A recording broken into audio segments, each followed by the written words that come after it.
کیا مجال، کسی ولی کی کیا مجال، کسی قطب کی کیا مجال. اللہ سے ہدایت مانگو لوگو، ضد نہ کرو. ایک دن مرنا ہے، قیامت کے دن جانا ہے، وہاں حق کو اور باطل کو الگ کر دیا جائے گا. وامتازوا اليوم ایھا المجرمون. جھنڈے پر ایمان نہ لاؤ، پارٹی پر ایمان نہ لاؤ، شخصیتوں کو پیغمبر نہ بناؤ، شخصیتوں کے فرمودات کو قرآن اور حدیث کا درجہ نہ دو. اللہ کو اللہ سمجھو، پیغمبر کو پیغمبر سمجھو، حدیث کو حدیث سمجھو، صحابہ کو صحابہ سمجھو. جس کو جو مقام دینا ہے وہ مقام دو. ماں ہے، بیٹی ہے، بہن ہے، سب عورتیں ہیں، سب کو ایک جیسے اعضاء ہیں، لیکن ماں کا مقام ماں کا ہے، بیٹی کا مقام بیٹی کا ہے، بیوی کا مقام بیوی کا ہے. بیٹی کا بوسہ الگ ہے، ماں کا بوسہ الگ ہے، بیوی کا بوسہ الگ ہے. فرق کرو.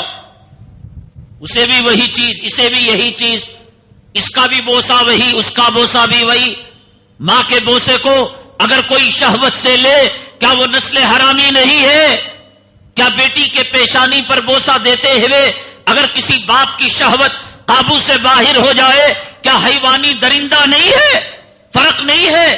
ماں میں بیٹی میں فرق نہیں ہے، مخلوق میں اور عام صحابہ کرام میں اور عام مخلوق میں کیا فرق نہیں ہے؟ اللہ کی کتاب میں اور فضائل اعمال میں کیا فرق نہیں ہے؟ صحابہ کرام کے اقوال میں اور دیوبندیوں کے ملفوظات میں. جو چیز جہاں پر رکھنا ہے وہاں پر رکھو. حضرت سیدنا شیخ عبد القادر جیلانی رحمت اللہ علیہ اپنے مریدوں میں سے ایک کو خلافت کے لیے منتخب فرمایا، خلافت کا تاج ان کے سر پر پہنایا.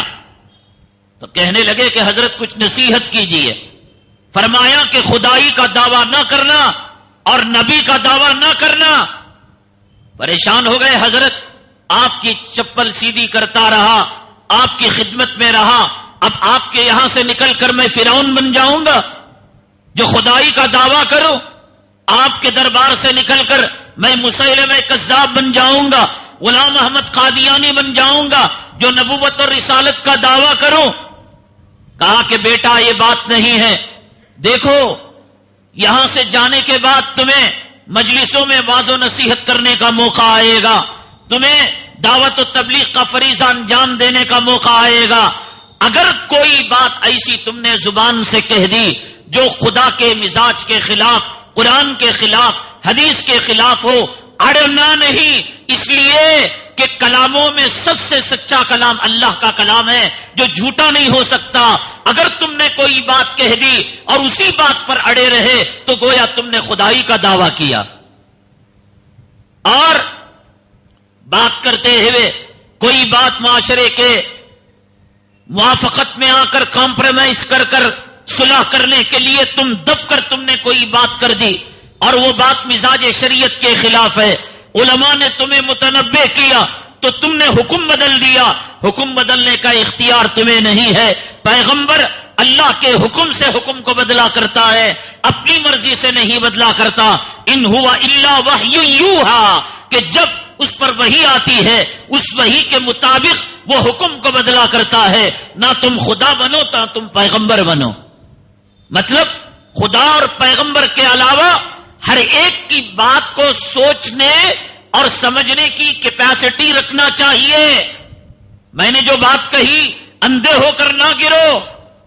آپ کے پیر نے جو کہی، آپ کے امیر نے جو کہی اندھے ہو کر نہ گنو، اس لیے کہ وہ خدا نہیں، رسول نہیں. خدا رسول ہیں وہ ہیں کہ جن کی باتوں پر اندھے ہو کر گرا جا سکتا ہے. شریعت کا مزاج دیکھیے، شریعت میں لچک دیکھی ہے. میں نے آپ کو بتایا فجر کی نماز کا جو مقام ہے، فجر سے پہلے کی سنتوں کا وہ مقام نہیں. اگر کوئی فجر سے پہلے کی سنت کا مقام فرض کا دے دے اور فرض کو سنت کا دے دے، وہ ایمان سے نکل جائے گا. ہر چیز کے احکامات ہیں. ٹوپی ہے اس کے احکامات، مسواک ہیں اس کے احکامات، مسجد ہیں اس کے احکامات،